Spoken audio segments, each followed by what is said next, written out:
This is Johnny Bluestar. Welcome to Threshold, a global media event. Is the universe just a random dance of atoms, or is it a manifestation of a supremely intelligent architect? Can its purpose, or our purpose here on Earth, be adequately assessed? Can we commune with it, know its intentions, cooperate with its direction? Here, we define threshold as a gateway state of awareness, allowing mankind to cross into a place of real cognition. Threshold allows us to approach questions of higher reality through the door of experience, rather than mere belief. Welcome to Threshold, where we tear away the veil from commercial media, bringing our audience and participants into another realm of reality and enhanced communication.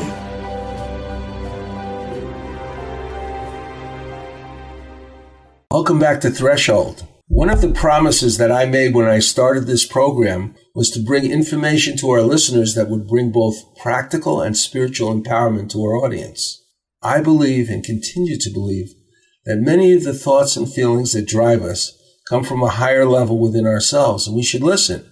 But I also believe that part of what we need to do on this tough earthly plane is to learn to distinguish between what is coming from a higher source within us and what is coming from our lower sense of selfhood, that part of us that lives apart from the experience of our true nature, that often will divert us from our real dreams and our appointed destiny. Sometimes these dreams lead us to believing that we should do something ourselves, open our own business. For many, if you have those dreams, then you need to know some things about that. I believe so much in the value of opening your own business that in my recent program, my fantasy presidential campaign platform, I actually envisioned a United States policy to provide everyone who becomes of age with their own national business license a right to own a small business that conforms to the rules of state and local principalities. Further, remembering that Adam Smith spoke of America as a nation of shopkeepers, I revised the idea to reference a projected nation of business owners, where everyone functioned as an independent contractor so that no one was really an employee or an employer. Now, of course, I realize this is not the case right now, that one is not born to be a business owner, and that, in fact, a serious decision must be contemplated, one in which there are grave risks and also tremendous possible satisfaction. So I've brought as a guest Charles Rick Perry, an attorney who will help those listeners who are contemplating such a move to help separate fantasy from the authentic dream and the real-world moves that he or she must undertake to develop their own business. Thanks for coming, Rick. First of all, Rick, let us know a little bit about your background and the route that you took to becoming an attorney. Well, I was one of those who had already figured out by the time high school ended what he wanted to do in life. I knew pretty early on I wanted to be a lawyer. I don't know that I could tell you why I thought that, but I did. I mean, I think it comes down to really a personal reason. I love a good argument. I love a good debate. I love politics and have an interest in all things of that nature. And the other was it was a good fit for me to basically help people. I'm not somebody who is great with his hands. I'm not somebody who does well with the sight of blood. But I do have a skill set, I think, that can help people navigate a fairly complicated legal and business landscape to avoid certain problems, to help solve other problems, to minimize yet a third set of problems, and to move on. So, all the way through high school, college, even though I kind of did different things, I knew that in the law, I was going to end up there, that I was going to be a lawyer in some capacity. So really that's the background. I went to Berkeley. I went to law school at Berkeley. I did the really big mega firm route for a long time. Ended up deciding that wasn't the route that I should pursue, even though I adored many of the people I worked with and I liked the practice and the work was interesting. It just wasn't quite the right fit for me. So starting in about 1995, 96 or so, I decided to open my own office. and I branched out and have worked as a solo practitioner ever since, with a break in there for a little frolic and detour, midlife crisis, personal growth, what have you. But if you follow the arc of my career, you will always see that I end up being a lawyer. I mean, that was just the professional course that was destined for me. Well, I like that destined part. I wonder if you had any sort of role models or icons, either in the media, someone like I don't know where Perry Mason was on television when you were younger, but or famous lawyers and taking certain cases on publicly.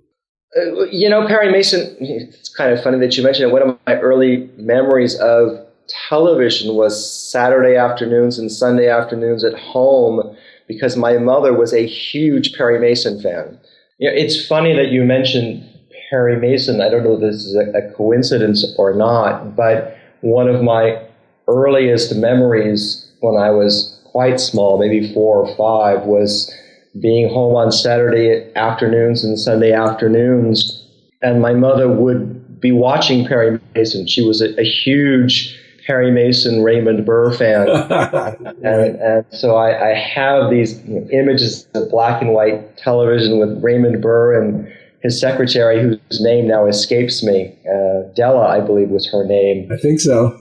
Della Street, if I remember correctly. It doesn't make any difference. And Paul Drake, in my brain, did they shape my career decision? Oh, I suspect that they really didn't at the end of the day.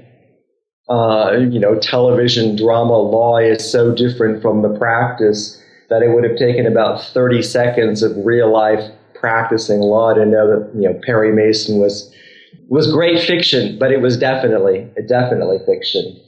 In terms of role models, sure, I think I do have role models from people whom I learned from the practice. Yeah. That I worked with early on throughout the very, very beginning stages of my career, who showed me what it was to be a good lawyer. Every once in a while, you saw things, particularly from people on the other side, as to what it meant to be a bad lawyer. How to handle the courts with dignity, how to handle your clients with dignity, how to flat out tell your clients sometimes, I'm sorry, but you are wrong, with dignity, and to really, use the position of a lawyer as a position of trust and respect, and helping people to navigate, as I said earlier, a very complicated system in which we live, because we live in a very complicated world, and complicated worlds often have complicated rules. So, yes, I do have role models, but they wouldn't be anybody that you knew. They were really personal people in my career who shaped my life, many of whom I practiced with earlier on. What about professors in law school? Were there any that particularly stimulated you or got you really interested in a certain facet of law? I am probably one of the minority of people who think law school is a colossal waste of time, because it really is so different from what you do as a practitioner. And maybe this was my own misimpression. I kind of sort of viewed law school as sort of a pre-professional training in part, and it isn't that. It's completely academic, which is fine. We certainly need academics, and we certainly need that perspective. And it may well have been my fault that I walked into it with the wrong mindset. But I happen to think that law school could be condensed significantly, such that people who really want to be practitioners can learn how to practice and leave the theory to the academics.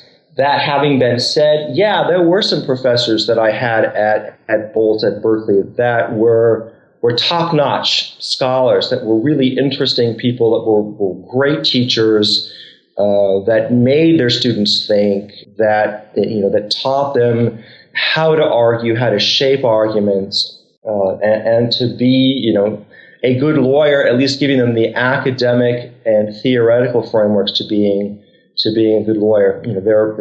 Mary Kay Kane was one of them.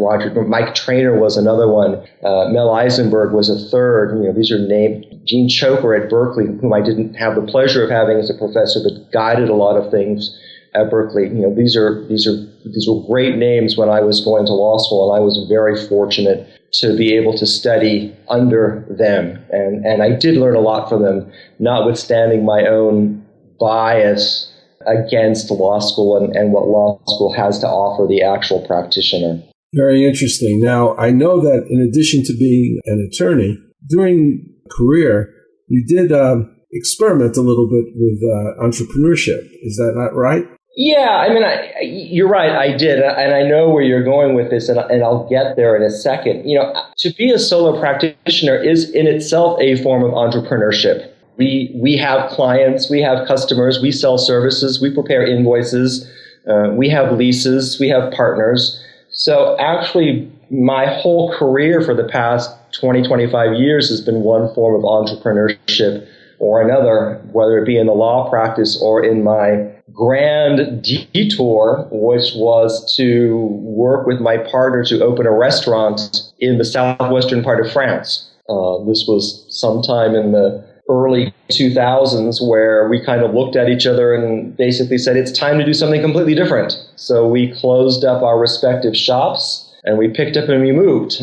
I had the great luck of having a lot of family here in France and a cousin who was in the government at the time, and he offered to help streamline any problems we might have with the bureaucracy. Fortunately, we never needed to tap into his services very much. We came and we landed in the city of Albi, and we opened a restaurant that we ran successfully for about 9 years. But like all adventures, that one too ran its course, and we closed it down and we sold it at a profit, and then went back to our respective lives. Well, that sounds like a great experience. It was. It was quite the eye opener to learn that how a different culture acts in terms of structuring small businesses and running small businesses and licensing and permitting, and where are the similarities and where are the differences, and how human resources questions are answered differently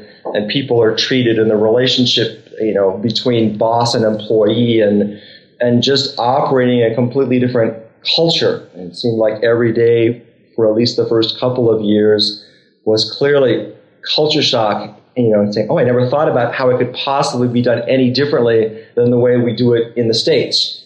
And obviously they thought the same thing about us. So it was an incredible experience, not one in which we made a huge amount of money, but it was profitable. We did earn our keep, and not something that I would trade for all the money or love in the world.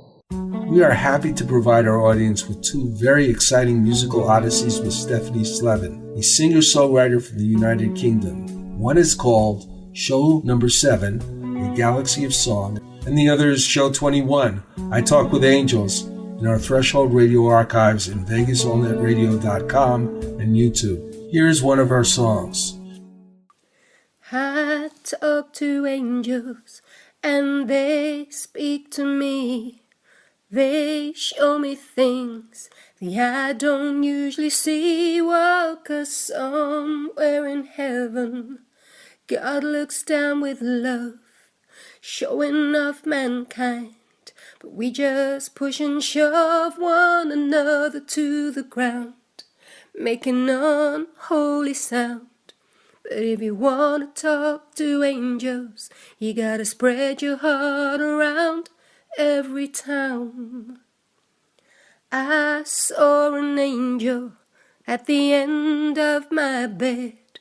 He looked at me, but not a word was said. Well, 'cause somewhere in heaven God believed in me, as he does us all, just awaits us to see. He is there, everywhere, all around, every town. Yes, I talk to angels and they speak to me. They lead me places They want me to be well, 'cause somewhere in heaven God looks down with love, showing us mankind. But we just push and shove one another to the ground, making unholy sound. But if you want to talk to angels, you gotta spread your heart around every town, every town. My company, New Galaxy Enterprises, is a California corporation specializing in the creation of media and promotional content. We are focused on original, innovative projects that are good for humanity. These projects could be nonfiction books or novels, fictional screenplays or documentary content, websites and website content, commercial advertising content for print, audio, or video products on the internet, television, or radio, musical scores for advertising, television, or film, video, audio editing, etc.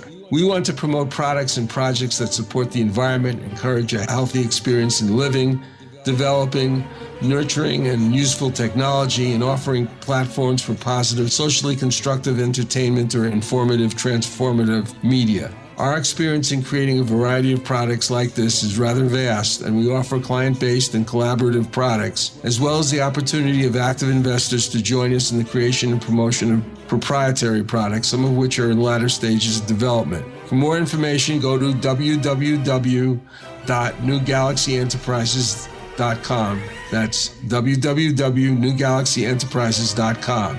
If you're interested in talking to us, just fill out the contact sheet and we will get back with you.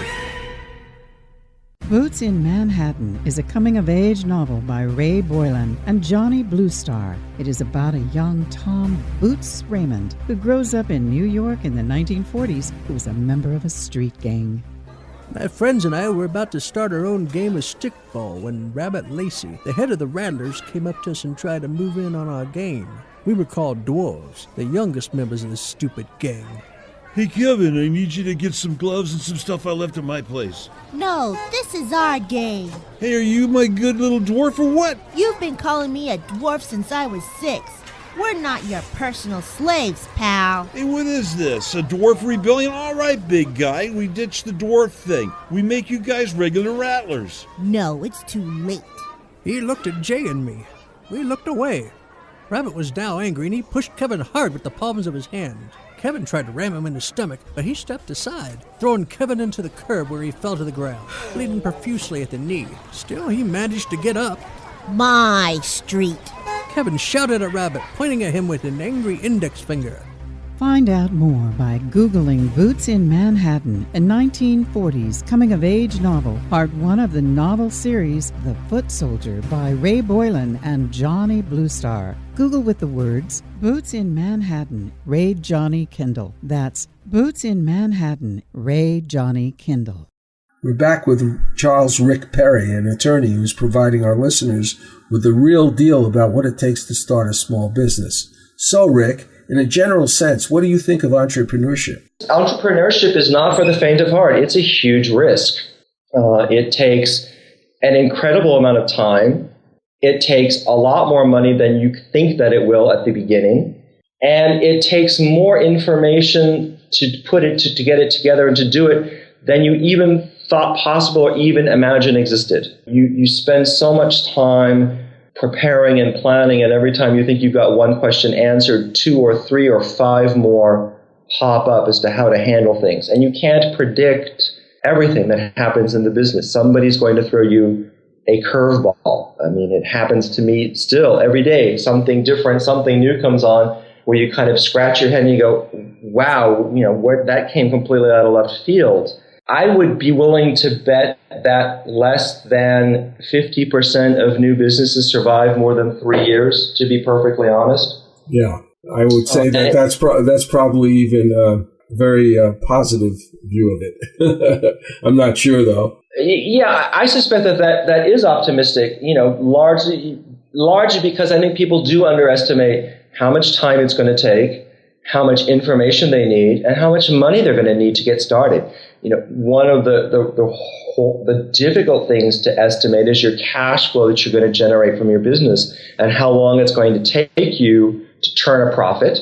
much, and turning a profit means earning $1 as opposed to losing money and investing money. It doesn't mean simply enough money to earn your livelihood. It simply means being in the black. And how much it's going to take in terms of cash to get you to a sustainable position if that new business is going to be your source of livelihood. Well, in the years of helping people open these businesses, which, as we've discussed, quite complex and quite dangerous in certain ways, what has struck you as the primary criteria to achieve business success? Intestinal fortitude. You've got to be a risk taker, and you've got to understand your downsides as well as your upsides. I see. That's really what it takes, and you've got to be willing to make some hard decisions. Business is rough and tumble. It is. There is a framework, but World Wrestling has a framework too, and that's rough and tumble as well. You've got to be willing to negotiate everything. You've got to be willing to be flexible. You've got to be willing to make quick decisions, and you've got to be willing to accept risk. That's really, if you don't have that kind of intestinal fortitude to gamble what it takes to get your business off the ground, then you should not be running a business. Or you should be running a business that has a much smaller risk. Yes, I've heard about that. I remember that I had a kind of successful time in New Orleans where I was trading.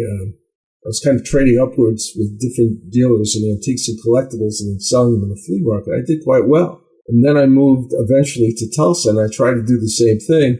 And the market was completely different, and I didn't get it. I didn't understand that markets, because I was pretty young then, were so absolutely different. And I just completely failed because there was no one to trade with, and there was no one wanted the sort of things that they wanted in New Orleans.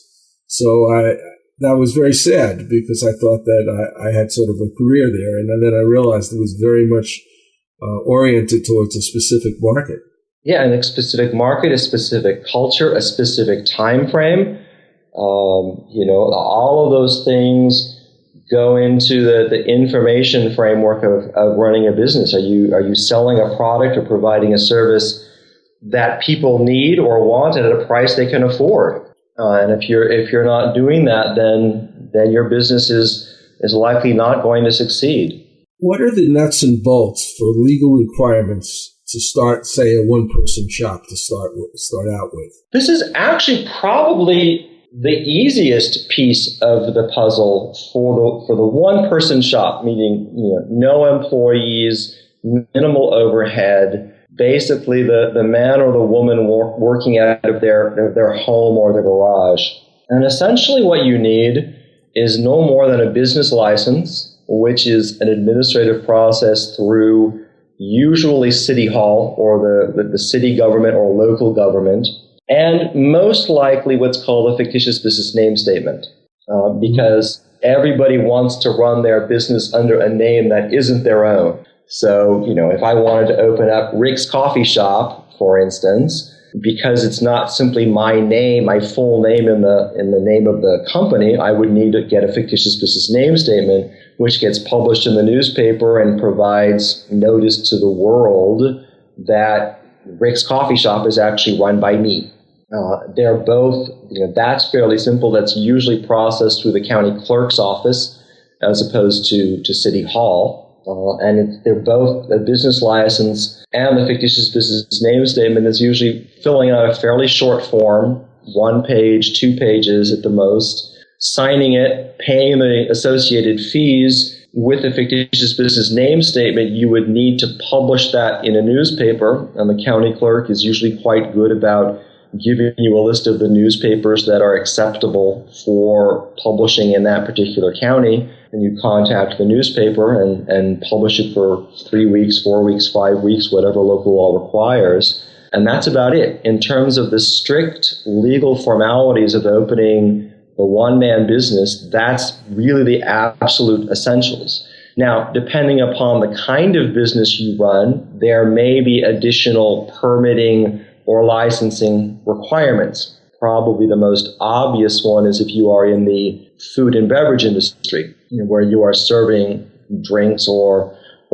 opening a restaurant or doing catering, because many counties have certain health restrictions and inspection requirements and the like for places where the public can come to eat and to drink. And, to try to list them all would be absurd given the number of possibilities of types of businesses that you run. A client came to me recently and said, hey, I'd like to do a certain set of oils that would help people with burns and to heal faster. Essential oils. Beg pardon? Essential oils, probably. Essential oils, and are there regulations and requirements that we have to meet in order to do that? And so we're in the process of, looking at the various sources of regulations to see if for some reason they fall within, or we can get an exemption from complying with certain rules and regulations for that. And some of them, of course, will know, like the health industry. You obviously, if you have a restaurant, you need to get a permit. Others, which are a little more esoteric, require a little bit more digging to see what you can find out and where you need to comply and where you don't need to comply. Well, I imagine that in terms of requirements for intelligent requirements and sometimes legal requirements, you have to get certain types of insurance, like liability insurance. Oh, absolutely. I mean, insurance is, for better or for worse, a necessity these days. It's hard to imagine going into business with zero insurance. Professional providers need to usually have a malpractice or errors and omission insurance. Any kind of manufacturer has a product insurance to in case there are claims made against them for defective merchandise. There are now policies out there that protect people from claims that are based on labor and discrimination, that you can buy a policy. I mean, there's all sorts of insurance that you use. And, you need to make intelligent decisions about what risks can be covered with insurance, what risks are likely in your particular enterprise, and what risks that you want to insure around. Now, during the period that you start, and a little before sometimes, there are lots of people you have to deal with, suppliers, landlords, investors, etc. And of course, there are contracts and agreements to be signed and payments to be arranged, sometimes on a regular basis. Do you need a lawyer in these circumstances, in your opinion? I don't want to give a one-size-fits-all answer, and I usually hate the typical lawyer's office answer of "it depends," but it depends. Ah, okay. How much, and the things that are involved are, how much legal experience do you have on your own? How much money is at stake? What are your downside risks? Do you understand the terms and the fine print that are in the paper? Do you absolutely need one in the sense that it's required by law? No, of course not. You don't. You can draft, you can sign all the paper and all the contracts you want and never speak to a lawyer. If you really want a decent understanding of what this piece of paper says before you're asked to sign it, it may be worthwhile to buy an hour of a lawyer's time, sit down with a lawyer and ask him or her, what does this mean? And if something goes south, what can I do about it? If what you're really talking about is, a $2,000, $3,000, $5,000 supply contract for something, no, you don't need a lawyer for that. It doesn't make any sense to spend that kind of money. If you're talking about buying a business at $100,000, $150,000, $200,000, then yeah, it might make some sense. Because there might be things that you don't fully understand or that we should be adding to the contract that would be beneficial to you if things go wrong. And remember, what a contract really does is set down the terms of the agreement so that both sides understand what they're doing and what happens when something goes south. So, you're really looking to try to protect yourselves with the contract. And it comes at a very bad time from a risk management standpoint, because the moment when you sign a contract, you're negotiating, you're optimistic, you're building, you're creating. You're not really thinking about how things go wrong or how things could go wrong with your new supplier, landlord, business partner, what have you. But that's what a contract is for, and that's what a contract does, is to say exactly what's supposed to happen, how it's supposed to happen, and what you're going to do about it if something goes south. Well, besides contracts and agreements, there's the possibility of different kinds of writing that you might have to engage in. Are there, besides contracts, what other things need to be in writing to protect yourself? Do you have an example of something you're in mind? For instance, going over the lease that you might have with the attorney. Yeah, sure. A lease would be, you have to realize in my mindset, all of these things where you're talking about the terms of what you're going to do or not going to do are contracts. Oh, I see. For okay. me, a lease is really a sort of contract. It just happens to go for historical reasons by a different name. And yeah, there are certain differences as to what's a lease and what's a contract. But your insurance policy, for instance, is a type of contract. Your arrangement with your partners and your investors is a type of contract. Actually, the bylaws for your corporation is inherently a type of contract as well, if you think about it, because it simply agrees as to how all of the shareholders and officers and directors are going to work together to achieve the common goal of the corporation. Sure, as you get bigger, are there things that you might want to have in writing? Sure, policies and procedures would be useful to have so that there is a sense of consistency throughout the entire organization. As you grow older, you may want to have an employee handbook to set out things that has to how the company is going to treat its employees and its to a lesser extent its contractors, but predominantly its employees and its policies, its disciplinary policies and the like. Obviously, the contracts are there.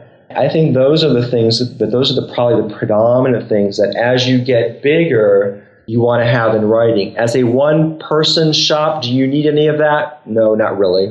Policies and procedures, who really cares? It's just you. It is the 15th century. El Tesoro de Cielo, a Spanish treasure ship, sends a scouting expedition to a strange island. Golden statues surrounding them prove the enormity of their find. Suddenly, hordes of ghoulish creatures with scaly green flesh and skeletal wings descend upon them from the sky. What do you think of this, Rufio? These creatures are fragile, Captain. We can take them with our swords. They seem supernatural. Who knows what powers they possess? Fallen angels, weakened by their treason. My God, are you saying they're Nephilim, the devil's host? I'm saying, whatever they are, we can take them. Do any of you cowards dare join me? Up against sharp knife-like nails and hideous fangs, the men's swords rip into slimy green flesh. Though black blood pours copiously from their half-naked bodies, the creatures miraculously persist. Can the crew survive this bloody, cursed battle? Find out more by Googling The Thrice Born, a new sci-fi supernatural novel by Carlos Lopez Avery and Johnny Bluestar. Google with the words Carlos Johnny Kendall, The Thrice Born. That's Carlos Johnny Kendall, The Thrice Born. New Galaxy Enterprises is a media company specializing in wide-ranging content like novels, nonfiction books, screenplays, commercial advertising, web content, etc. One of our most esteemed providers is illustrator Robert W. Zalo. I work on all my most important projects like book covers, logos, web design elements with Robert. As an illustrator, he worked on the Ignatz-nominated comic book, The Expert's Guide to Killing Things That Go Bump in the Night. His skills encompass advertising, magazine illustrations, gaming, comic books, TV production, and scenic painting. His clients include Comcast, Adelphia, Haven Talent, ForceWorks, High Octane Theater, Star Creative Advertising. If you wish to contact Robert, go to JohnnyBlueStar.com and let me know. That's JohnnyBlueStar.com. For artist, illustrator Robert Zalo, an essential component of all the work we do. Maybe he can help you too. We're back with attorney Rick Perry, discussing the steps and challenges necessary to opening your own business.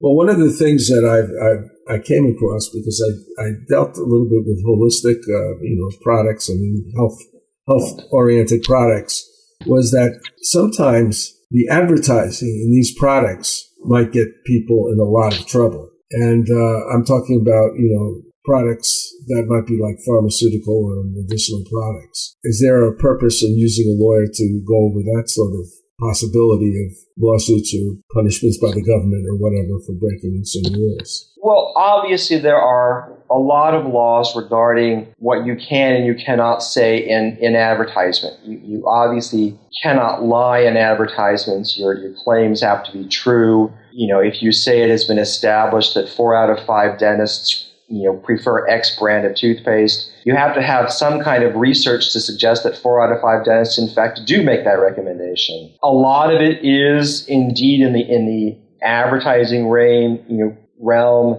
common sense. You want to be truthful. Where you probably will want an attorney or somebody who is a skeptic is to say, you know what, you've really gone too far here. You need to tone that back because it steps over the line of what is acceptable. If you don't have a lawyer review it, you at least need somebody there who's going to poke holes and make you say, is this true? Is this true? Is this true? Is this true? And you may need the lawyer's background and the imprimatur of somebody with a degree on it who's got the authority to say, no, you just can't say that. Right. Is it absolutely necessary? No, of course not. Lots of companies go by, particularly smaller companies, do their advertising without legal review. But, they do run the risk that one of these days some kind of consumer protection agency or authority or the Federal Trade Commission is going to come knocking on their door saying, we have a problem. Well, another sort of thing that you come across that might require some legal thinking are the complexities involved in hiring employees. Like, what are the things that you need to do to protect yourself from making some kind of grievous mistake? I think the first place where most small businesses tend to go wrong here is to think that somebody is an independent contractor when they are in fact an employee. The law divides the people who provide services into those two broad categories. Are they an employee or are they an independent contractor? And most small businesses rightly understand that if somebody is labeled an employee, that is going to probably be more expensive from an actual out-of-pocket cost and an administrative cost than if somebody was an independent contractor. What they misunderstand is where that line really is and who is really going to be considered a contractor and who is really going to be considered an employee and what factors are used to make that decision or make that determination. The test is complicated and it's long, and I don't want to get into it here, but if I had to look at it from a general overview standpoint, the question is really, is that person who is providing the services really running his or her own business? I see. And if he or she, from the standpoint of that person, not really providing his or her own business, then he or she is probably an employee. I've noticed in the past, and this is not true recently, but when I was in sales, there were a lot of organizations that would try to get you into an independent contractor status. Is that still going on? Oh, it's huge. I mean, this is a fundamental premise of the new economy models. I mean, you look at companies like Uber, for instance, is trying to say that all of its drivers are independent business people and independent contractors, and they are simply using their software. And this is an enormous fight. It's at least one class action lawsuit in California that I'm aware of. I know that it's gone before the Labor Commission here in California at least twice. And I won't say that Uber's model or Uber lives or dies by this determination, but it is a key role as to, a key question for them and for, the new economy, the gig economy, for instance, that's coming out now. And I think it's still an open question as to whether or not Uber is going to prevail on that particular question. And, I see it in small businesses as well as big businesses. Well, there's expenses and there's a tremendous amount of bookkeeping involved. There's many more regulations for treating people that can be more significant when you hire somebody as an employee, correct? Oh, Absolutely. I mean, if once somebody is labeled an employee, you have to worry about minimum wage laws and overtime laws and rest breaks and discrimination laws and OSHA and all sorts of things that generally you don't have to worry about if somebody is an independent contractor, and that provides a strong motivation for people to look very hard at that question and see if they can structure their relationship or treat their relationship with somebody as being an independent contractor and not as an employee. And quite interestingly, perhaps of all the factors that the government weighs in making that determination, one of the least important is the ideas and the thinking of the parties involved. In other words, just because the service provider agrees that he is an independent contractor and the person receiving the services says, yes, that person is an independent contractor, does not make them an independent contractor. And that's true even if the agreement in writing between the two says that. We all put that in our independent contractor agreements, but when push comes to shove, the governments, the courts, the state agencies all almost routinely ignore that. Well, I think, I'm thinking about when I started my small businesses, the various things I did. I never heard a program like this. And I think I wish I had, Well, let's get back to the struggle here. What are the biggest traps that should be avoided in taking first steps in starting one's own business? Make sure there's enough money behind you to get you up and running. That if there's anything where a business is going to fall apart, that's where it is. They're going to be overly optimistic into what they can achieve given their time, information, and money constraints, and they're going to fall flat, and the one that's going to kill them is money. If you are running on a shoestring, you need to rethink what you're doing, because the odds are you're going to run out and it's going to fail. No, and that's not a legal constraint. I mean, that's not an issue from an attorney's standpoint. That's an entrepreneurial standpoint. And I see it where people say in part, "Oh, lawyers, they cost too much. I'm not going to afford it." And some of those people are, making a rational decision that this is not the time to form their corporation or get the legal advice. They'll just take the risks. And others are just running on too short a shoestring, and they're just going to flat out run out of money. Rick, I'd like to get back, we've sort of gone over some of this stuff, but I'd like to get more into some of the details about contracts. Sure. Now, any small business tends to be supported by various written agreements. In reality, that's sometimes frustrating to someone who loves art and has just opened an art gallery, or a fashion designer who just loves their work. Suddenly, these people who love a certain type of work or task, they're submerged in paperwork developed to provide clarity as to their business dealings with clients, suppliers, investors, etc. One question that some people ask is, why in God's name can't I get a simple 1 to 2 page contract?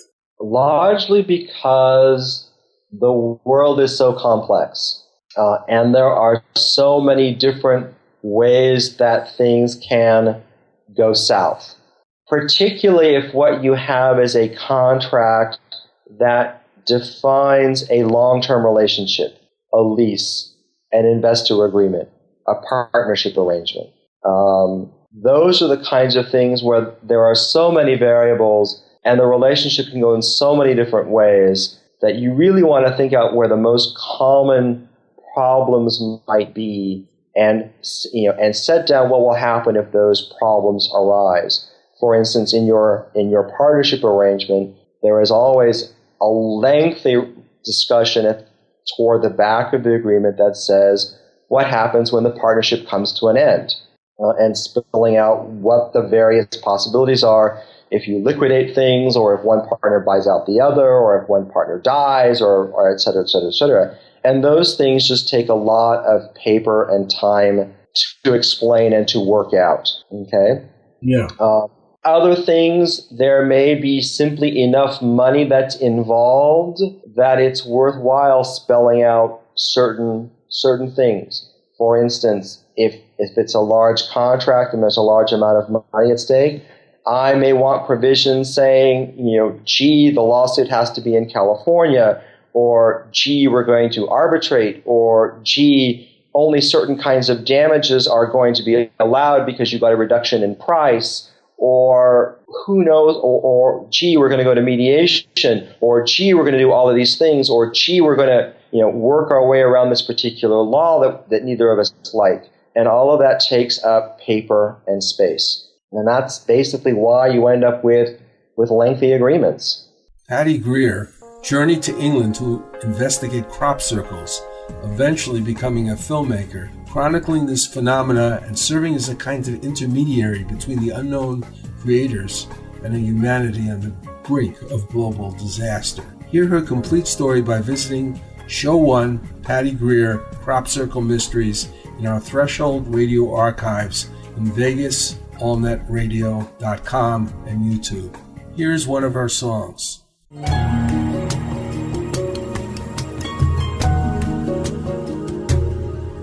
She's an angel with a bended wing. You know that she is grounded so that she will sing, not fly away. She's an angel with a golden heart. You know that she can make the wind do tricks all around you. Autumn wind, and all the angels flying low. Autumn love, you can feel it, and you just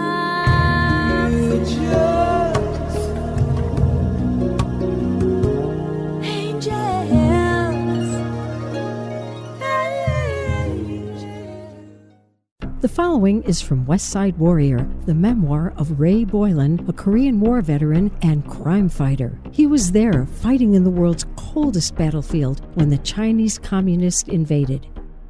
Desperate squad members ran past our foxhole yelling, "Get the hell out of here, there's too many of them!" Again, we saw the Chinese soldiers charging in with opium-induced mindlessness, oblivious of our bullets. Again, we heard the bugles and whistles. Climbing out of our foxhole, Bob dropped 2 hand grenades behind us, and I threw one over my shoulder. Bullets whizzing by our heads, Bob and I became bolts of lightning flashing across the mountainside. Like a hideous film, desperate scenes like this played out on the Tokong Pass for 3 days. Sometimes I played in the scene. Sometimes I could only watch and wonder if it were real, or if I'd be suddenly jolted out of my trance by an RKO usher saying, "Hey, did you kids sneak in here?" To acquire this book, Google westsidewarrior.boylan.kindle. Boylan is spelled Boylan. That's West Side Warrior, Boylan, Kindle. Well, go into the details that you would need to cover and what you consider to be a well-written contract. I mean, a well-written contract, basically says what it needs to say and doesn't say anything more. So it includes what does that mean? It includes the basic business terms of the deal, whatever that is.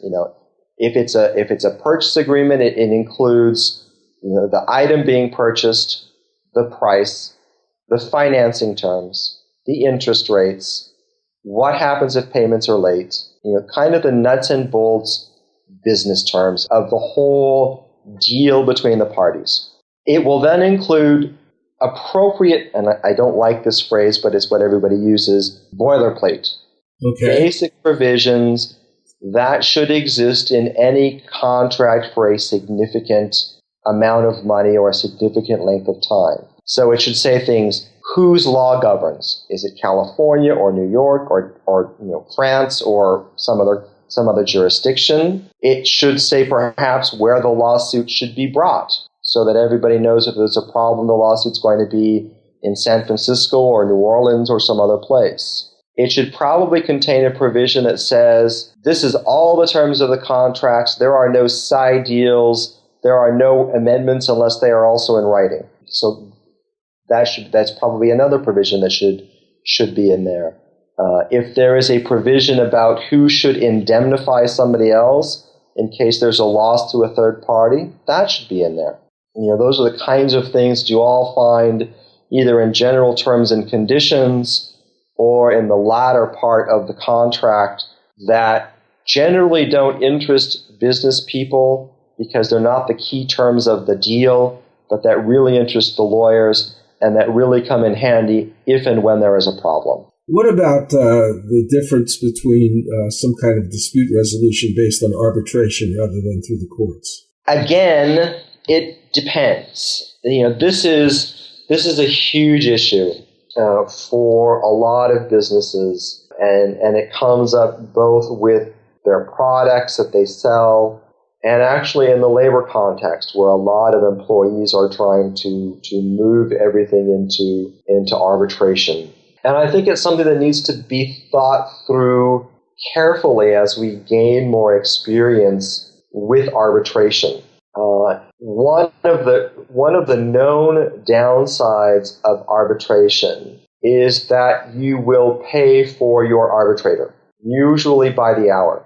So you have what is clearly going to be a cost in arbitration that isn't going to exist in the court system. Some arbitrations can be handled without lawyers. But basically my experience has been is if you need a lawyer or would have a lawyer in the courtroom, you are probably going to want to have a lawyer in the arbitration. So you're not going to save money there. The big argument for arbitration is that it is quicker and less expensive in terms of preparation and trial time. If you have a mass-processed dispute, meaning it's the same kind of case over and over and over and over and over again, that may well be true. To the extent that you have kind of an idiosyncratic problem, which often occurs in buy-sell agreements, for instance, in the purchase or sale of a business, it's not true. The last commercial arbitration I did was 14 and a half months, 15 months. Whoa. It involved exchange of documents and attempts at depositions. I could not see where we were saving anybody any time or any money as opposed to going through the courts. I really couldn't. But psychologically, in looking at it for the ordinary person, it does sound like a good deal, right? Just on a superficial basis. I don't know that one way or the other. I think what arbitration grows out of is a frustration with the court system, and there is a reason to be frustrated with the court system. The court is not always ideal, but it is the system that we have. And what has happened with arbitration is that it has morphed to be more like the courts, except private. Right. So you have a public system and you have a private system, but that function in very, very similar fashions, at least in terms of business commercial arbitration. And the courts, I think, well, that's not true. At least the courts in California, not necessarily at the federal level, but at the state level in California, are becoming a little more hesitant about arbitration because they see it as not necessarily being fair for a number of reasons. One, if you've got a large entity that is always hiring the arbitrator and always having his cases before the arbitrator, the same company who provides the arbitration, there is at least a perception of potential bias. Because if the arbitrator starts giving out too many negative rulings, the company can just change arbitrators and change arbitration companies. So there's a sense of forum shopping there. There's a sense of unfairness that perhaps the side with all of the information in a dispute has a huge advantage in arbitration because the ability to force the sharing of information might not be the same. I want to thank Edgar Ahrens for adding such wonderful music to Threshold Radio. We go out with a strong piece called Van Gogh.